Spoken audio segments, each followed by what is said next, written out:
+2 commerce students master sir की commerce classes में आपका स्वागत है। बच्चों, कैश फ्लो स्टेटमेंट में जो तीसरी एक्टिविटी है, कैश फ्लो फ्रॉम और यूज्ड इन फाइनेंसिंग एक्टिविटी, उसमें क्या आता है बच्चों?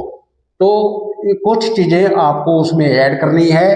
जब फर्म या बिजनेसमैन शेयर इशू करता है, डिवेंचर इशू करता है बच्चों, शेयर इशू करता है, डिवेंचर इशू करता है, लोन लेता है, तो उसके पास कैश का इनफ्लो आता है। वो कैश का इनफ्लो होता है। शेयर्स, डिवेंचर्स इशू करने पर, लोन लेने पर कैश बढ़ता है, कैश का इनफ्लो होता है, तो उसको प्लस करना है। तो बच्चों ऐड करना है proceeds from issue of shares and debentures और प्रोसीड्स फ्रॉम लॉन्ग टर्म या फिर शॉर्ट टर्म बोरोइंग्स, इनको ऐड करना है बच्चों।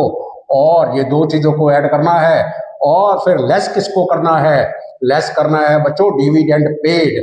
अगर उन डिवेंचर्स के ऊपर डिविडेंड पेड किया गया है, शेयर्स के ऊपर डिविडेंड पेड किया गया है, तो आपको वो लेस करना है। इंटरेस्ट पेड, जो लोन है उसके ऊपर इंटरेस्ट पे किया है, तो उसको भी लेस करना है।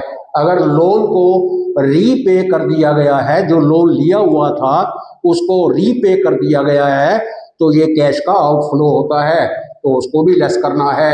अगर डिवेंचर्स को रिडीम किया गया है या शेयर्स को बाय बैक किया गया है, तो ये भी कैश का आउटफ्लो होता है, इसको भी लेस करना है बच्चों।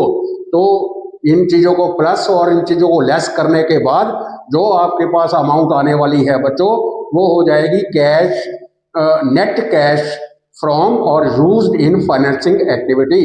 उस अमाउंट को टोटल वाले कॉलम में डालना है। ये आपकी बच्चों थी तीसरी एक्टिविटी।